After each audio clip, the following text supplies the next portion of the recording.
retired, leaving Korea, and came back, and it was tough. Welcome to the Healed Circle. All right, so this is what I can tell you the difference.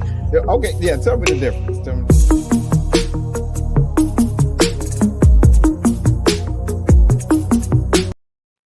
Good morning, everybody. Welcome to another episode of Healed. I am extremely excited about this episode because we have a lot of great information and I'm happy to introduce our guest. But before we do that, I want to explain to you what Healed is. This is a platform where I either give you some conversations and give you tips and tricks as far as your healing process. A lot of it is based off of me, right?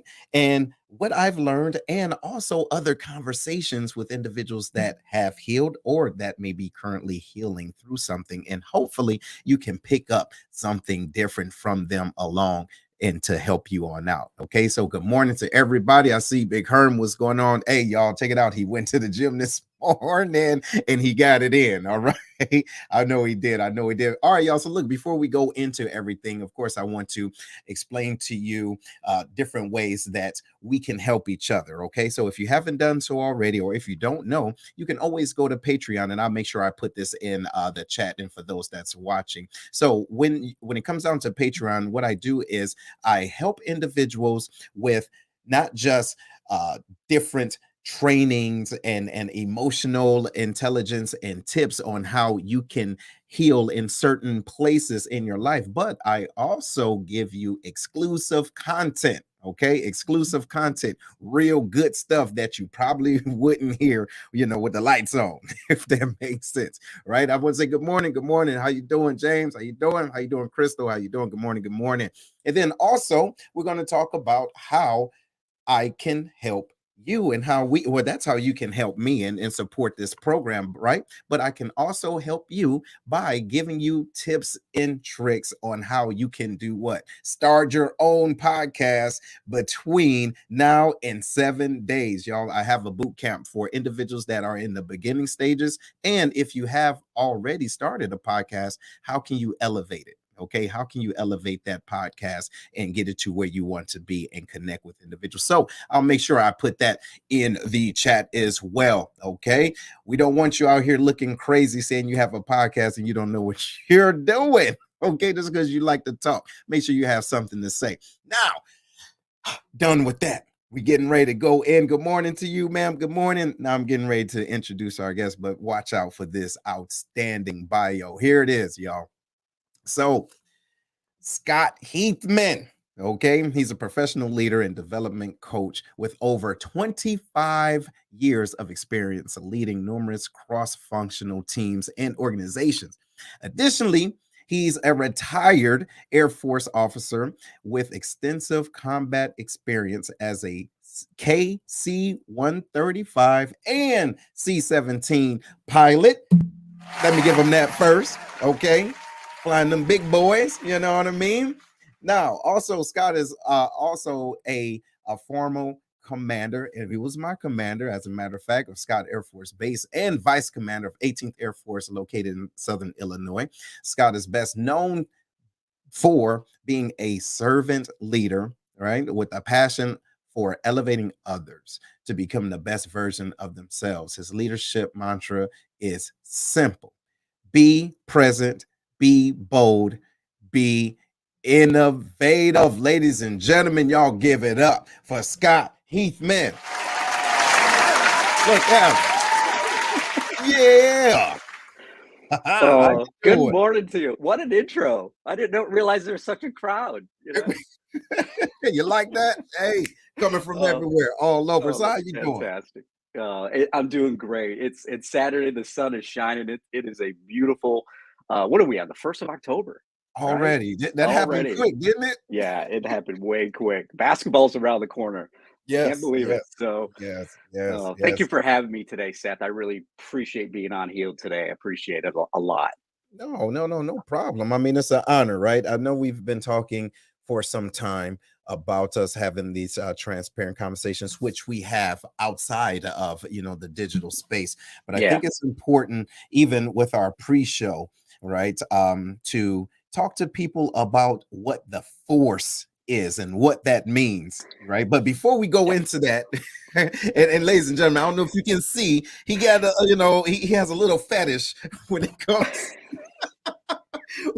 down to look at him. You understand? I'm telling you, It's everywhere. It's It's everywhere. Listen, y'all, he even had M&Ms that that came out of what is it? Not Obi-Wan. What was it? R2D2, right? Or something in your office. They were all over. Yeah. All over, Yeah. right? It was like a thrift store. But anyway, introduce yourself, sir, to individuals. Tell us who you are as Scott now, outside of being the commander Oh, of yeah, people. yeah, you talked about my identity for a long time, 25 years in the military, but yeah, Scott is just this really curious kid. I think it's that simple. I Mhm. don't think it gets much more complicated. Mhm. But I really do love serving others. It does start with yourself first. You got to make sure you're in a good state, and before you're able to do that. But the journey that on now is, I really tried to figure out, okay, where is my next ball of joy? Where can I find that? Where do I gravitate to? And now that's become, building a small business, helping others through coaching or doing some independent consulting and working with some universities and working teaching some classes still with the Department of Defense as an independent contractor. Funny enough, I'm actually teaching a course at Scott Air Force Base next week. I don't think the students realize who's coming in to teach them. Oh, yeah. Yeah, I've really enjoyed it, and just and also really trying to take some time to be with family. I've got a son who's turning 18 this month. And this is senior year. This is the year, right? And we're getting ready for his transition to figure out where he wants to go next, what he wants to do, and he's interested in film and film editing and things like that. And so we're excited that he might be looking to maybe head off to Webster here in St. Louis, which has a great film program. And we're just going to keep feeding him, and just keep, you know, giving him that inspiration of what he needs to get to that next level. So that's where we want to be for the next few years, and just enjoy life. So Absolutely. I love that. And Herm Brown says, love this man as a wing commander. He was very personable and talk to his people. I know the next phase for him would be a great one. Absolutely. Absolutely. And like I was talking about as far as advertising for the show, when I think about different characteristics in leaders, it's to me the most important piece is being able to take life personal and being able to understand it and sit in it and being able to not just do that but connect with individuals that look to you, right? They look to you as a beacon. Okay, I need to follow him, but I want to see how he deals with life. So how important do you think that is, having that not just transformational leadership attribute, but also being authentic to life and explaining that to people? yeah, you know, when you're leading at the installation level, like a base, you think of how many people we have at Scott Air Force Base. I mean, you're at 14,000 people that live and work on that base. Within the wing itself, it's about 3,000. A little over 3,000. That you're steering this vision, and slapping a strategy towards, this is how we're going to get here, folks. Um, you cannot go into a job thinking everything you say, everybody's just going to nod their head and believe you, right? That's just not reality. So what you do though have to think about is the messages, and how are you putting yourself out there. And I still fall back on the things that are true, which is be yourself, because if you're not being yourself, boy, they're going to figure that out quick, right? And authenticity is out the window. My wife would tell me all the time, hey, Scott, you be you. You be you. There's a goofy side to me. Yeah, I'm a Star Wars nerd. Yeah, I don't know how many times I've been in costume running around that base, but it's been a lot. Ridiculous. Yeah. Yeah. Yeah. And, you know, um, I cannot say I've ever seen any of my commanders do that, and I didn't try to do that just to get attention or what. I did that because that's me, and I thought I could bring some joy to different areas of the base, Yes. and when May the 4th kicks up, like, why My would you not, God, man, right? listen, it would be all day. Hey guys, guess what today is? It might be a 2 costume day, right? I'm telling A you, change wow. out, yeah.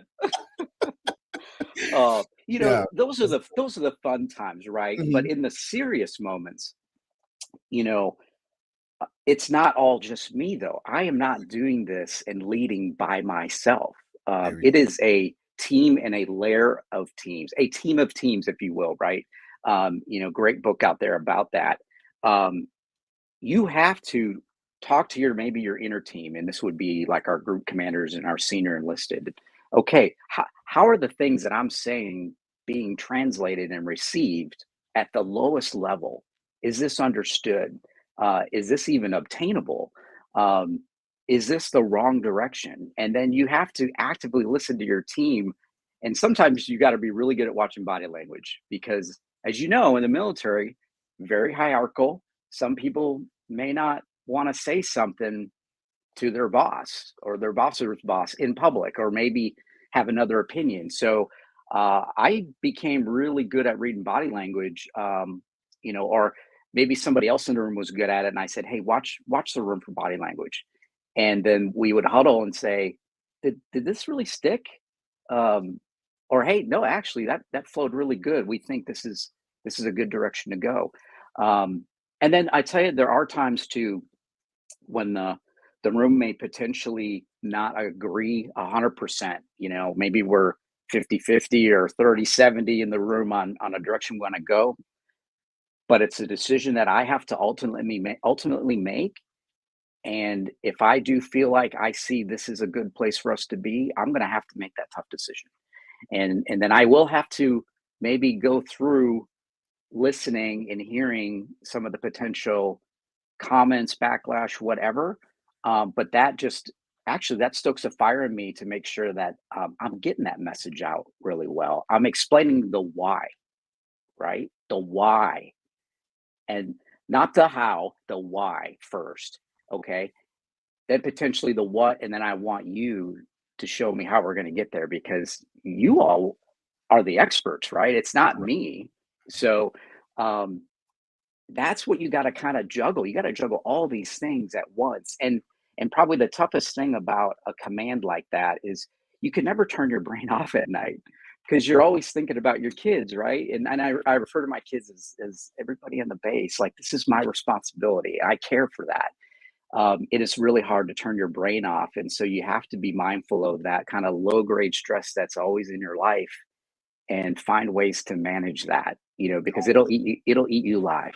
It will So, eat you live. boy, and if that was not the best way to go into this next section, and I don't know what it is. Now, we were talking before going on live, as far as understanding what the system is, right? Respecting Yeah. the system, but also understanding who you are as an individual. So there, and I truly do believe it's a healthy balance. So as you transitioned out, you Mhm. knew that, hey, and ladies and gentlemen, first I want to again let you guys know we appreciate you for being on. This is this is not the force. This is healed, but we're talking about the force, okay? And what the force does inside of you, but also when you're in an organization or a relationship, if you will, and understanding the system, okay? Understanding what it is that you have to do. How do you balance that, what you need to do, and what is innately inside of you saying, hey, something isn't quite right? So my question to you is, how do you balance that, and how did you balance that? Yeah, so, I failed a lot at balancing that, right? And I don't think that's something that, very few people would say, "Yeah, they had it perfect." But a lot of people have trouble in their jobs, balancing work and life, but the vision of balance to me in my head is, it's not a scale where it's perfectly 50-50. It's like this, it's like this. It's rarely right here, because there are some times where I'm like, I need to focus on me a little bit more this week. And I'll look at things on the schedule and like, yeah, I can actually, maybe I want to go sit on a noontime podcast and listen and just get an outside perspective. Maybe I want to take an hour to get some reading in.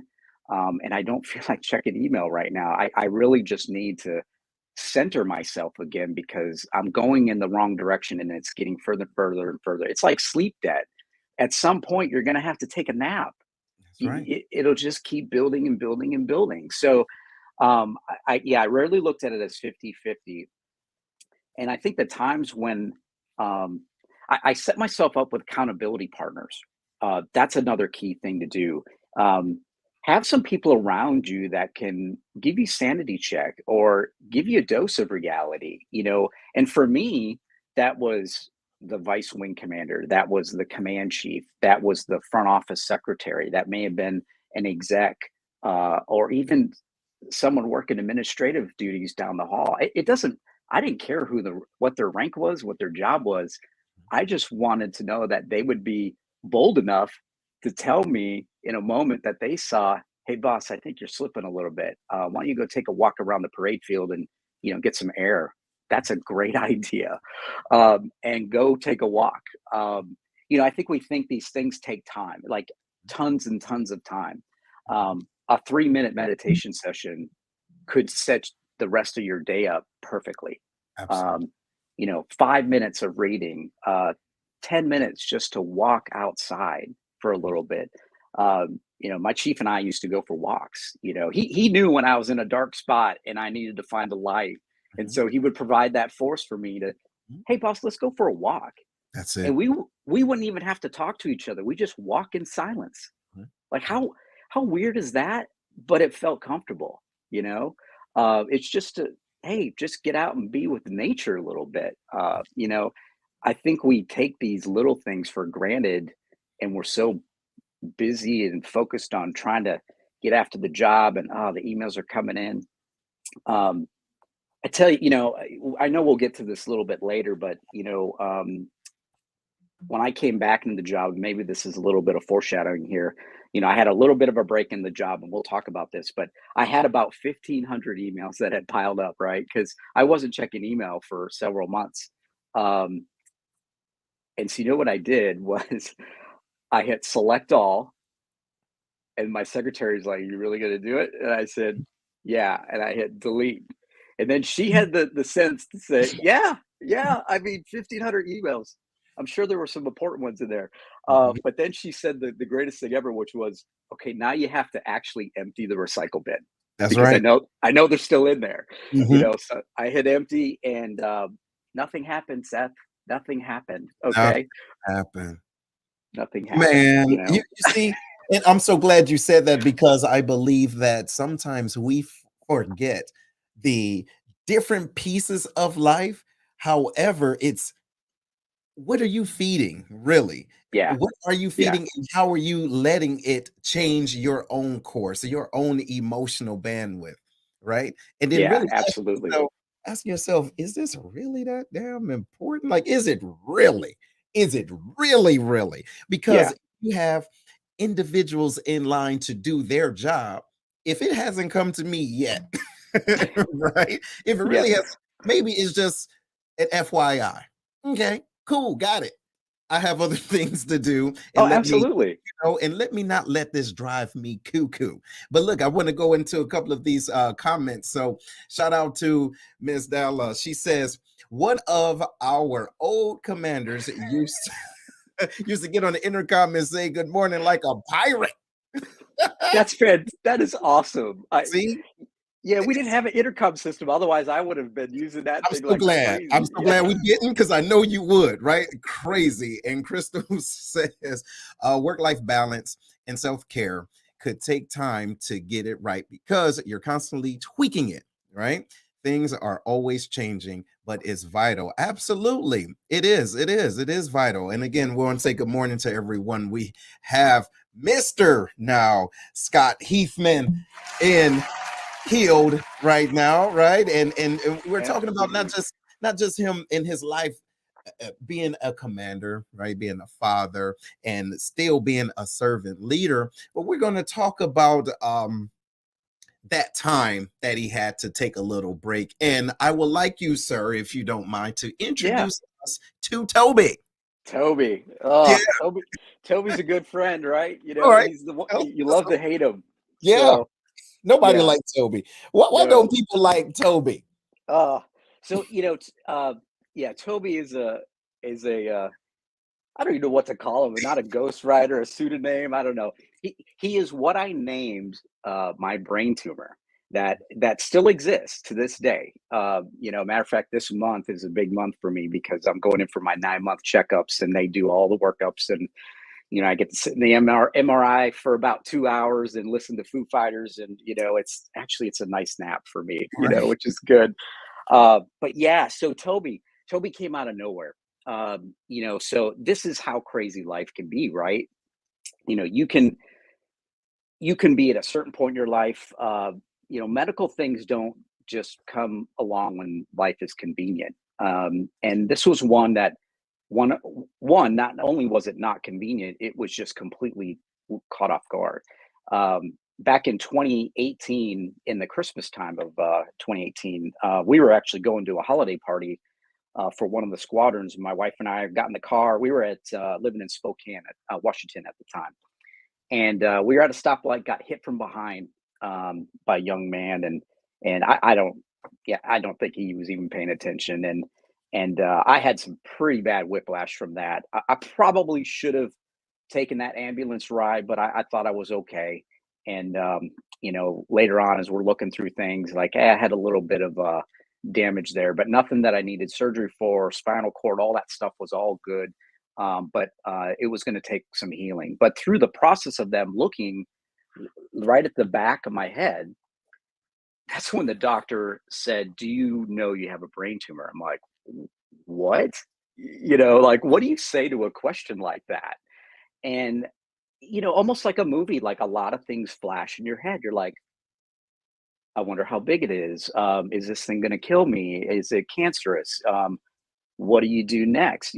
But it was like, for me, it flashed so quickly. Like, I don't think I processed it right away. I knew it was serious, but funny thing, at that time, I was with my wife, and she was getting ready to go through a hip surgery. So I was more focused on her, and we were actually at our pre-op appointment when I got called and was told this. I was actually still a little bit more focused on her. So I said, "Okay, brain tumor, got it. I'll get back to you," and went back and spent time with my wife to listen what she was about to go through. And then when I got in the car, I was like, "How am I going to tell her?" And I just did, and I broke down, and was like, "Oh my gosh," and she's just like, she's listening. She's not, we're not really losing our minds, but it's just these things like, this is a lot of gravity Yeah, right it's here. happening. Right. Yeah. And I didn't name him Toby quite yet. I hadn't gotten to that point yet. But she went through her surgery, and in the meantime, I'm starting to make some calls, and flight doctors that I'm working with on the base, they're setting me up with specialists because this is going to take a lot of specialists. So a neurosurgeon, neurologist, oncologist, the whole workup. And I'm getting a lot of MRIs at this point because they're trying to get a really good picture of this thing, and it's right underneath the brain, right up against the brain stem, and it's actually deforming the brain stem, which is nice and round if you look down on it. But it was like, pushed to one side. And the doctor kept asking me, he's like, "You're not feeling anything, any symptoms?" I don't. I still to this day don't think I was, but they may have been so subtle that I just didn't realize what was going on as this thing was growing. Um, Ultimately, it grew to the point where it was about the size of a walnut, smaller than a ping pong ball, but pretty decent size. Um, but yeah, we watched it for a year, and I transitioned from Spokane to here in Southern Illinois at Scott Air Force Base, became the wing commander. But in that time period, certainly talking with my 2-star leadership, my 4-star leadership, and these are hard conversations. I'm asking like, "Ma'am, do you want me to command this base still?" And she's like, "I absolutely do, but it's actually up to you." do you feel like you can do this? Are you okay with that? And I said, actually, I am okay. And again, a lot of these symptoms weren't rearing their head yet. And so I came into the job, and 99% of the base here didn't know that, right? And one, I didn't feel like they needed to at this point because they've got a job to do, and I don't want them distracted with me because I'm doing fine right now, right? There's a few people that knew, but I kept that circle really small intentionally because again, I want to get settled in. I'm focused on the mission. I came in summer of 2019. Literally about 3 days after the change of command, I had an MRI. And the secretary knew, my chief knew, and the vice commander knew. That's pretty much it. So, we didn't put that stuff on the calendar for everybody to see. Um, and I think there's a lot of people that are going through stuff that we don't know about. And to me, this is one of many lessons I learned through this is everybody's going through something, and it doesn't matter the level of severity. It might be the biggest thing in their life, but everybody's going through something. So always keep that in mind. Uh, but things were going fine for 6 months. And then in January of 2020, I started to lose feeling in the right side of my face, and the left side of my body it didn't feel right. Something felt off. My dexterity was off. So the doctor's like, yeah, it's time to do something. And we had talked about a variety of procedures. I elected to go through surgery because my young age and obviously good health. Most of us in the military are in good health. Being able to bounce back from something like that, get through something like that. The odds were in my favor, if you will.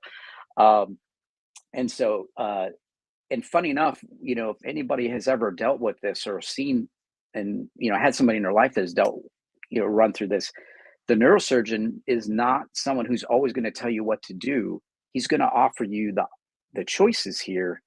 It's your body, right? What do you want to do? So that was something I wasn't prepared for. Like, it's like, we got these three things. Well, one of these options fell off the table because it's a little too big now to do the gamma knife procedure. So it was radiation or it was surgery. And I was like, I think I'm going to choose surgery because what I really wanted to know was I wanted the pathology of this thing to understand, is it malignant or is it benign? And what grade of tumor, if it's benign, are we looking at? And so, yeah, went in on February 13th. I came out of my job on February 10th. So I had a couple days to kind of just prepare. And I had a good mentor fly out. We went and I think on the 10th, the night he flew out, we went and grabbed a drink. I went and got my hair cut. I got to give a big shout out to David Anthony's. He's those folks in there have treated me so well over the last couple of years. But yeah, Stacy, she remembers me coming in, get my head shaved nice and tight because they're going to cut me pretty good on this side. It's about a 12-inch scar. That's right. And the surgery was 10 and a half hours. 10 and a half hours. And before you go into something like that, you're signing your life away. Like, you may not make it. Like, you have to sign that piece of paper that says you could die on the table. That's like, whoa, that's pretty heavy right there. But prior to the surgery, how was I handling this? I decided to give it a name because for me, having a little bit of humor in my life about this was a way for me to cope. Um, And I didn't mind others like maybe poking fun at me a little bit. I had colleagues that would, call me, "How's Toby doing?" I really hate that SOB. I do too, by the way. We would have fun with it. And I named it Toby after the head of HR from the show The Office, because Michael Scott cannot stand Toby. He wants him gone. Like, he's horrible to Toby. No offense to anybody in HR or anybody named Toby. It was just a way for me to cope. Okay. But yeah, I at times, when I was in a dark spot, I would curse at Toby, and it it just gave me a way to kind of release a little bit. And then other times I would just say, "Yep, Toby's still there," and we're gonna get rid of this SOB here on February 13th. We got most of it. it's a real tough spot to operate where they had to go in, and so the rest of it, about 20% of it, we decided to hit it with radiation, and I think we would have gone that route anyway because this thing's a fast growing one, and that's a way to see if we can stop these cells. But as many people know, radiation doesn't just kill bad cells; it kills good cells too. So Absolutely. uh, it has done some damage, and even from the surgery, I don't have hearing on this side. I don't know why I have an earphone in this ear. It's okay. I wasn't gonna say You know, nothing, but yeah, it looks good though. It's okay. yeah. I think there's some habits you can't get rid of, but I can't hear anything in this ear. Anyway, Um, but it's, maybe it helps with the AirPod spatialization. I'll, there I'll you just say go. that. Yeah, Yeah, that worked. That yeah. worked. But I still to this day I can't feel this side of my face. It's Mm, completely numb. There is nerve pain there all day long, which I take medication for, and I had to go through a lot of therapy. right. Physical, occupational, speech. I couldn't walk. I couldn't see very well. I had bad double vision for 4 months. I wore a pirate patch, an eye Mhm, patch, mhm. because I couldn't see straight for 4 months. But that came back. Yeah, hearing never did. So that's permanent loss. I don't know how long the numbness in my face will be there. It could be years. It could be forever. But it's just something, you manage. You go through it, and certainly there are days where I'm like, "Gosh, why did this happen?" But I tell you what, I tried not to sit in that state um, for very long. There you Um, Anybody can find themselves in that state. The key is find some things or some accountability partners. For me, it was learning and surrounding myself with people that were positive. And I didn't care if they were telling me jokes, they were criticizing me in a jokeful way, or they were just, maybe we were watching Ted Lasso together. right. It was just a way for me to deal with it. And if I was learning something, it was hard to be angry with myself if I'm learning something, if I'm reading a good book, listen to a good podcast. That was for me, that is what helped me get through it. And then hundreds of people like you and many others at Scott that were like littering my front step with cards and in the office. I mean, I still have them all. I have a whole closet full, a big bag full of cards and stuff that I'll never get rid of. So thank you for all that too, because that really, really did help. So Absolutely, absolutely. And I'm glad, hey, I'm glad that you're still here. You me understand? too. And things could have obviously taken a turn. However, you still have things to do, if that makes sense, right? Absolutely. Still have things to do. Even the I think somebody upstairs said that to me. yeah, and Like that's all it is, yeah, And so, but the thing is, and this is what I want to make sure we can tap into is listening. Listening. Right. So now let's talk about that risk that we were talking about prior to the show. You getting out, knowing all of the either the accolades, the trials, tribulations, wearing the uniforms, but now you're listening to your person, yourself, listening to your God, your higher power saying, okay, you have more to do. And it was not contingent on your uniform. Okay. I need Scott to show up. Okay. yeah, When did when did that happen as you were transitioning out, saying, okay, I am not done. I have more to give. yeah. I think it was probably in my last year. I moved out of command, and I had some time just to kind of. You do need to kind of. I call it the ultimate uh, um, Woosah. woosah. There it is. Yeah. Yeah, the Mhm, ultimate woosah. mhm. Coming out of any command job like that, you do need some time to kind of decompress. I got a chance to just get away, go out and see some family, and gave up that extra phone. And you don't have any. You could turn your mind off for once. And I really started to think about, okay, somebody brought it up earlier here about balance. I think thinking about your vision is too, it's a living thing. You got to constantly tweak it. one transition, you should look at what's the next goalpost that I would really like to aim at here. And so for me, I started really thinking, okay, 3 to 5 years again. And that's how I think. I think 3 to 5 years. I don't want to go so far out because that's really hard to see. But personally, 3 to 5 years, what do I see myself doing?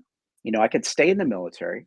Um, I could be a colonel and still be value added to the organization. I know that. I know that because people have always given me good feedback that I do that, and I listen to that.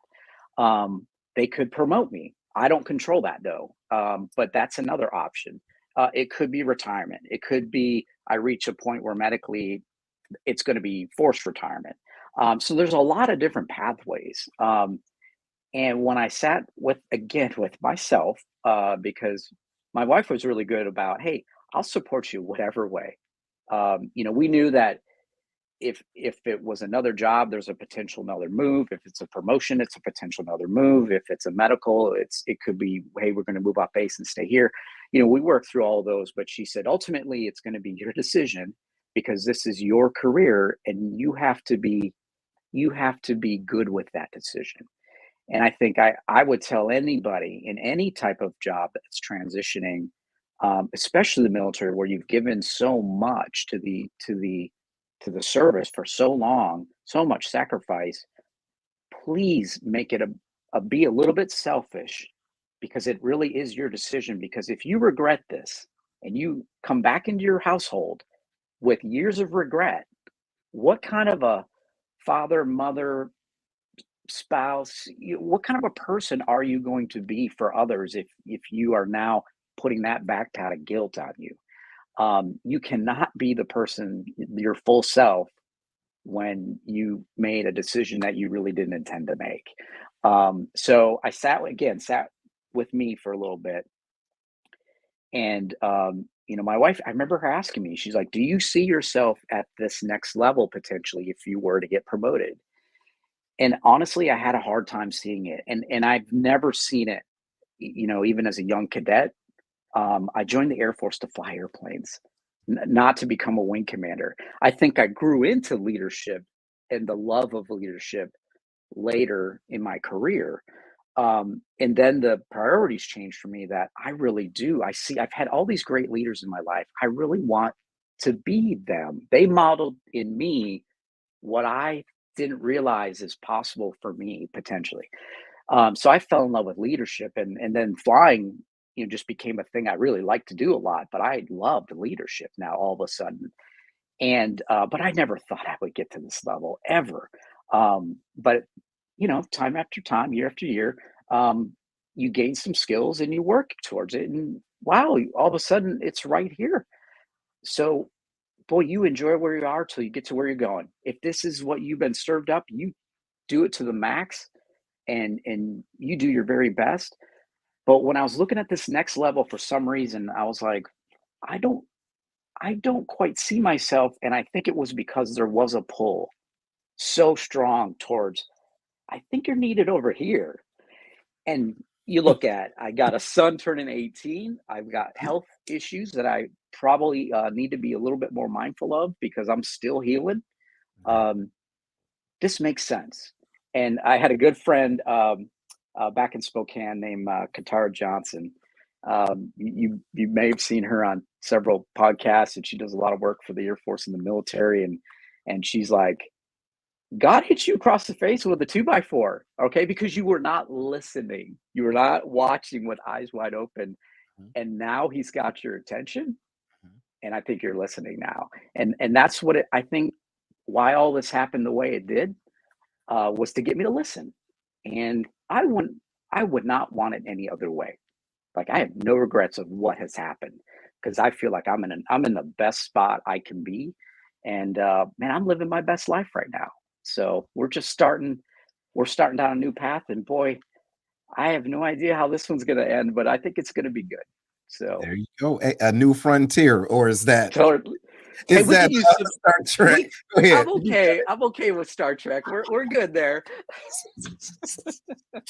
I got it. Well, look, I want to thank you seriously for being on, being extremely always transparent about you and even Toby and his silly self, right? And we do appreciate that, and also your leadership. Is there anything that you would like to leave the audience with?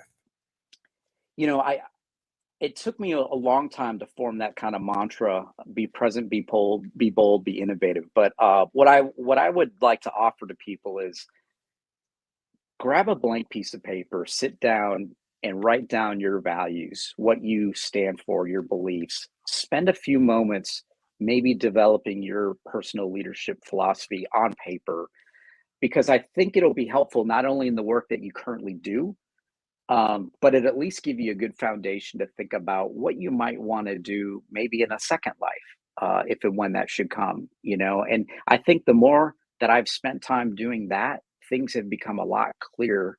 And I've shared it with others who have also kind of helped me get me to see who I am and make sure that I'm not someone who I probably am not, you know, be it's not just me trying to figure out who I am. Others can help in that process too. And I think it's really good to sit with yourself, seek outside support, and boy, figure out what brings you joy. That's the key. What brings you joy? And if you're not chasing that, I don't know what. To me, it's just not worth chasing. So You're so right, and I know we were talking about that too, as far as that approval, right? Getting yeah, receiving approval, but not giving yourself permission to truly be happy because it's, I don't want to look crazy to people, or hey, I have this certain job, I'm doing this thing, but I really feel joy in connecting and communicating with people, right? And then when you are placed in a box because of, let's say, for example, our career field, but yeah, you don't have the opportunity to do the things that you truly love, then now you become unbalanced because you're doing what you have to do in order to finance, right? You're taking care of your family. It's the first and 15th. This is your job, but then you're not being fulfilled. And then so when you do have a chance to look at it, okay, here's an opportunity now to do yeah, what it is that you might not know what it's going to look like. For example, you knew what could happen if you stayed in and everything. Your health could have gotten better or worse. You could have got promoted, then moved. But then there's a pivotal point in time when you can do for self and to feed yourself without that regret. But the scary part is that risk, because risk is everywhere. oh But yeah. when do you bet on you? So I think that's important. Yeah, it's good to look at all the options on the table here, but you know, take the ones you can't control out of the equation though. Because I think we try to control so much that we can't control, and that's we get muddled in that, and it gets confusing. And so again, I could not control Toby entering my life when and where it was going to occur. Um, so let's get to peace on that, because I can't do anything about it. Um, and now let's struggle a little bit over here, figuring out, okay, what is maybe the best thing for me? Um, and I, you know, sought out advice from my wife. I sought out advice from mentors, a whole bunch of folks. Um, but ultimately, I still knew like it is my choice in this endeavor. And again, it is very hard. It's hard growing up in a military environment, very hierarchical environment, but you still have a lot of opportunities to have a side hustle, to feed some needs, even in this very strict hierarchical organization. And I think the more times that you seek that kind of outside influence, um, boy, maybe they can offer some insight to you in ways that you just weren't thinking about. So, like I said, I would not change anything over the past 25 years. I've had great success and I've had failure. I've learned a ton and I'm still learning, each and every day. And matter of fact, I learn more when I'm teaching, and which is really cool. The things I've been doing the last few weeks is teaching a lot of courses on leadership and performance, and I'm teaching uh, funny enough, Air Force civilians in a variety of career fields: Mhm. civil engineering, logistics, operations, scientists, engineers. Um, it has been really amazing to hear their stories and what they're dealing with today and the complexity of what it takes to become a courageous leader today. And, Yes. you know, I am learning tips from them left and right. I just heard one the other day. It was a woman, um, instead of saying what's up to somebody when she sees them in the hallway, she stops and she said, "Hey, what's your windshield look like today? Mhm. Is it foggy? Is it cracked? Is it chipped? Is it clear? Tell me what's going on with you." I was like, "That's an awesome phrase. What's your windshield look like?" That's way better than giving somebody an opportunity to respond back with a yes or no or a head nod, Correct. you Correct. know? And it's about ultimately connecting with people too. I think that's another thing that I really gravitate towards. And I do feel like God is steering me to connect people in ways that they just weren't thinking about, and expanding their networks. Um, Being friends with somebody you don't agree with all the time, you know, or just being respectful to someone you may not be a friend with because you don't agree with them, That's right? right. You may have heard me say this in a few commanders calls, but I said, look, the person to your left and right, you don't have to be friends with them. Nobody in the military says you have to be friends with them, or nobody in life says you have to be friends with them, but you do have to respect them. All right. And I think if we can move to that level of civility and respect in society, boy, Mhm. I think we're doing great. If we can get there, and we're there. I think we're more there than what we see everywhere. Um, but there's some conversations and there's some leadership and there's some curiosity that needs to be had, needs to be learned, that needs to be shared, because I think that's where we're at our best as human beings. So I want to be in that space and I want to share that space with others. And boy, that's what I am chasing now is to elevate others. Hey, So there you go. Likewise, likewise. And then first of all, I want to thank you for being on and taking this opportunity, ladies and gentlemen, Mr. Scott Heathman, right? thank you. Yes, yes, yes. This has been super, super dope, and I'm just glad that you're doing the things that you love to do, and I love to see that, and I always encourage that with individuals. Why are you doing it? Right? Why really Yeah. are you doing it now? If you have Yeah. to do it, you have time for that hustle? If not, think about that hustle. It's okay. Because I don't know many individuals like myself, tooting my own horn, that will work in one job being a civil engineer, but then outside of that, going to school. Then I have a custodial doing custodial work, and then find time to DJ, right? Yeah. Because I still have to, I need I that. don't know how you did it, Seth. I mean, that's a lot. It's a It, lot it on any one is. person. I don't, but the thing is I needed to find that smile. And I Yeah. found my smile in connecting with people by way of either speaking, teaching, or music, right? I couldn't find it in a wrench.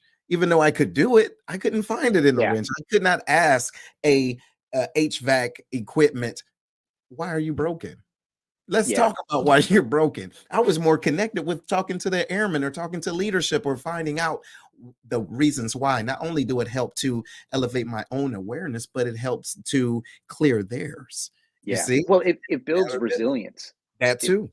it builds Mhm, resilience, right? mhm. So now you're not just stuck in your technical craft. There it You're is. you're finding some ways to bring some things that you enjoy in life and still serve your country, Yeah, and continue to go up the ladder. So that's I, it. I was always okay with people doing that because it's important. So it's about resilience so that you can overcome these tough times because you Yes. just don't know when they're going to happen.